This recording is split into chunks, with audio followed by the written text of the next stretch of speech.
Well, hello there. It has been a fair old while since I had a new guitar, but I think I've made up for lost time. I think I've definitely done that. So last new guitar I had was, if you'll remember, my pink Squire Jag, and I've still got it. It's down here. It's as it was the last time you saw it. But I've had another new guitar, and you've seen it in the thumbnail already, but you need to see it in real life because, oh my days,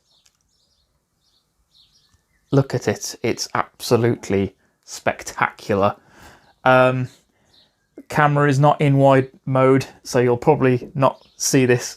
You might not be able to see this in its entirety. But it's long. It's a long boy. And yeah, what is it? It is an Epiphone Firebird. One pickup. And it is the Joe Bonamassa signature. So it's a limited edition in... What colour is this? I did look it up. Silver Mist, I think that's what it's called, Silver Mist. So there's a story to this.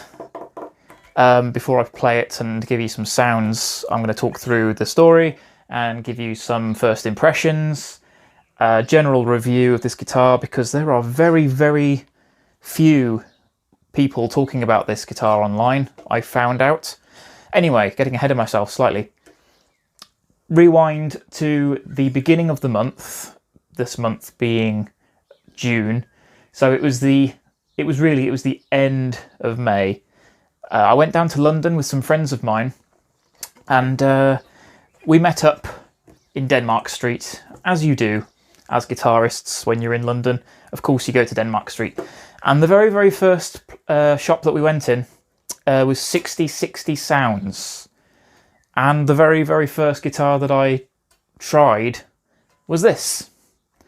It leapt out at me, and it wasn't even fully in view on the wall. It was hanging behind an orange amp, so I literally only saw it from like there up. But I saw the headstock, the size of this damn thing. I saw the headstock and the Epiphone logo immediately stood out, and I was like, that looks like a Firebird. And I've always wanted a Firebird, so I was very keen to see what it looked like. So peering behind said amp, I saw this beauty looking back at me, and also saw the price tag. Now, being Epiphone, you would think £400-500, maybe at the top end. No, this was £1,000. It had 999 written on the little tag on the headstock here, and yeah, I kind of I did a triple take on that one. I was like, how on earth is a Epiphone £1,000? Like, and it's second hand as well. Like, it was a second hand example that was on the wall. So yes, I wasn't at all sure about the price, but I wanted to try it because honestly, look at it. I've always wanted a Firebird, as I said, and this was a gorgeous example. So I thought, I'll have that off the wall, please. I would like to try that. And I literally sat down with it and noodled around for maybe 10 minutes, if that, maybe not even that, 5 minutes probably. And I was just immediately said, look, you need to put this back on the wall. It's dangerously good. I can't afford this guitar, and I'm starting to fall in love with it. So please take it off me, put it back on the wall. I need to go, basically. And that's what I did. I stayed in there mooching around with my friends, just looking around for a little while. They had a go on this as well. They also tried this guitar out after I was singing its praises. I was actually secretly hoping one of them would buy it, because it was so good and I wanted somebody to have it. So I let them play it, and they were also very impressed, but then they were also not looking to buy. So I had to say goodbye to the guitar, put it back on the wall, turned my back on it, left the shop, and did my best to put it out of my mind. Well, that didn't work. So I basically spent the rest of the afternoon looking around the other shops in Denmark Street, and then going for dinner afterwards, and then going for drinks and wandering around London with friends and having a great time. But in the back of my mind, the entire time was just this little niggling voice just going, that Firebird was so good. And I couldn't stop thinking about it. And then what I was thinking was, I'll remember the model, I will go online, and I will find one a hell of a lot cheaper than £1,000. And later that evening, I did have a quick search on eBay. Couldn't see anything, so I was like, I'll look properly later on. So I got back home later that night, and I was surfing on Google, looking all around different places. Could not see a single listing anywhere for this guitar. And I can't remember the last time that happened. So I was suddenly panicking, thinking, oh no, that was such a great guitar, I love it so much, I'm never going to be able to find another one. Like, it's obviously a very rare guitar. Little did I know back then how rare. So this is getting a long story, but yes, long story short, I was complaining, crying to my mates who I'd been down there with on our WhatsApp group, and I was basically saying how badly I wanted that guitar. Bless their hearts, they and a couple of other good friends of mine were kind enough to loan me the money. They all kind of whipped around and pooled their resources, and were able to scrape enough money together for me to buy this guitar. So huge thanks to them. I still owe at least a couple of them for this, but yeah, over the course of the next 2 days, they got me the full amount. So I was able to contact 6060 Sounds, and I will put a link to them in the description, because you need to go check them out, because they were awesome over this. They were really helpful. So bearing in mind that I was just using Instagram and to message these guys to say, look, I was in the other day, loved that Firebird. Is there any chance you could possibly reserve it or hold on to it for me for a couple of days? So that my friend, who also lives down in London, not too far away, can maybe get to you and pick it up for me. And they said, yes, not a problem. That's absolutely fine. I was thinking they'd probably ask for a deposit. They were fine. Like, no, just let us know when you want to come and get it. It'll be ready for you. So I'm like, amazing. Thank you so much. So props to them for doing that for me. That was great. My friend goes down there to collect it. And he was messaging me before he went to ask, how am I... I'm not going to be comfortable carrying this thing as it is on the tube back home. Is it coming in a box? Has it got a case? What's happening? So I was like, that's a good question. I don't know. So I messaged again on Instagram, 6060 Sounds, and they got back to me. Don't worry, we'll supply a case. We'll throw a case in for you. And I'm like, amazing. Even better. These guys are awesome. So I messaged my friend back saying, it's okay, they're giving me a case with it. All's good. My friend goes to get it that evening, sends me a picture of the case, and it is a chuffing Mono Creators gig bag, and it's like built like a tank. And these things are built to an extremely high standard and are very, very expensive in themselves. So, yeah, they just threw that in for free. So, I'm hugely indebted to 6060 Sounds for all of their help. Go check them out. Go shop over at their shop online. Go check out their Instagram. I'll put all that stuff in the description. They are amazing. So please, yes, go and give them your custom. They've got some awesome Gibson and Epiphone guitars over there. Right, so that's the story. I've got the guitar. Met up with my friend to collect the guitar in Oxford because it's kind of halfway between him and me. Only the day before yesterday. So yeah, it's new to me. It's fresh. So, review. I will timestamp all of this in the comments because it's going to be a long video, this, I appreciate.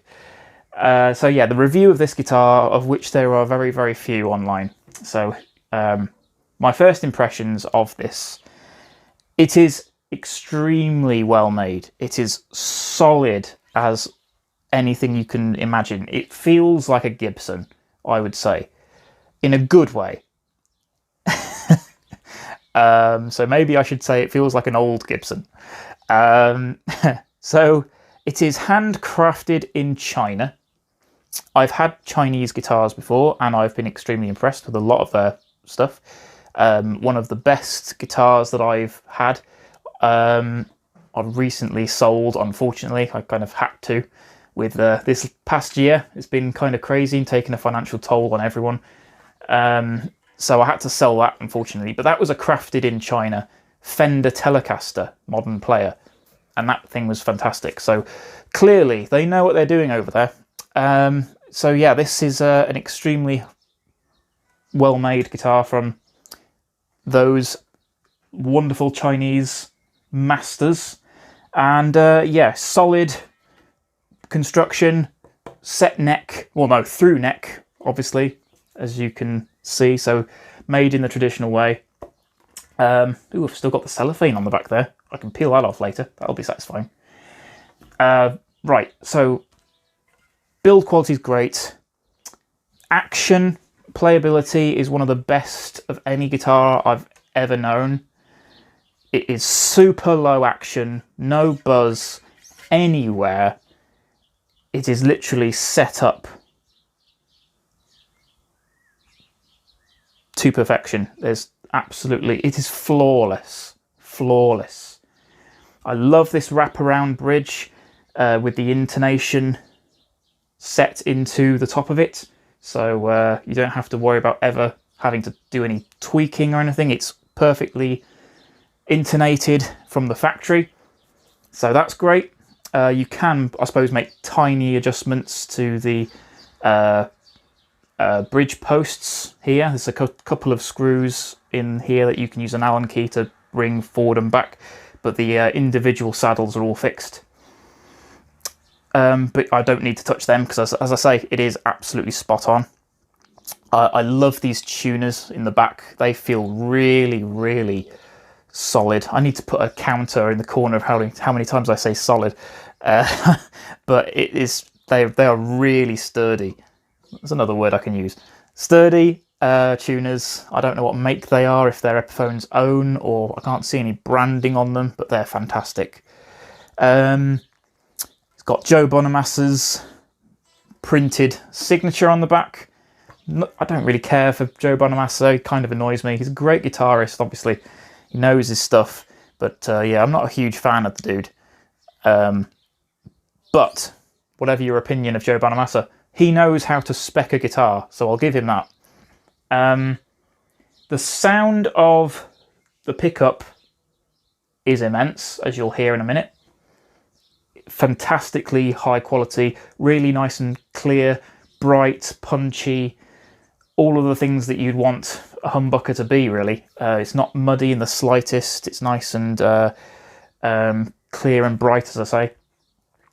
What I like about single pickup guitars is that I find I end up using the volume and tone controls a lot more because you're trying to kind of get the alternate sounds that are available when you have a second or third pickup.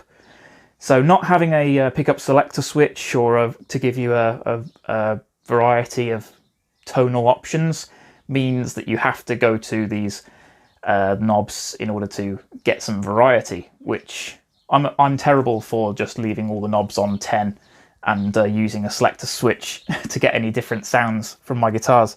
So I do really like this for that, so that you can really kind of dial in exactly the kind of settings you want on the tone and volume. I will again show you all that stuff later. But yeah, it's a really, really fantastic guitar. I can't stress enough. So yes, as I found out only the other night, after I'd already collected this guitar, I put it on my Instagram, and a good friend of mine that I know on there from the States messaged me to say, dude, I can't believe you've managed to find yourself one of those, because they're so rare. And did you get a good price and all of that kind of stuff? So I was like, yeah, I'm really chuffed with it. It's amazing. I'm really happy. And he was like, you know how rare they are, right? And I'm like, I mean, I've not seen many around, but I know it's a limited edition. And he was like, no, they only made like 1,400 in this colour. And I was like, what? No way. And he was like, yeah. So he sent me some screenshots of examples of other similar guitars, how much they've sold for. And they're like, in dollars, they're like 1,500, 1,800, up to like 2,000 and more dollars for these things. And I can totally understand why. I mean, when I went to collect it from my mates in Oxford, we went into a PMT, and he was trying out a PRS, just because why not? And that had a price tag of about $3,500.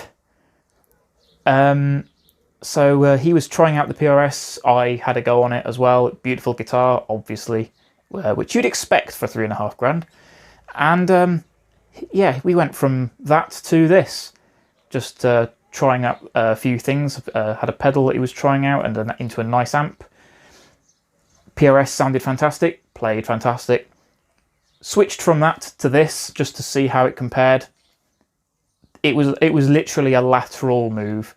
It was equally as great to play, equally as great sounding. It was just incredible, and I felt even better about this purchase than I did before. So yeah, very, very happy. I'm ecstatic. Let's put it. I'm just going to be honest. I'm absolutely over the moon with this thing. As I said, always wanted a Firebird, and I think I have knocked it out of the park. So yeah, it's gorgeous. I'm happy. Let's play some riffs and noodle a bit on this thing, and you can hear how great it looks. Hear how great it looks? You can hear how great it sounds, which is as good as it looks.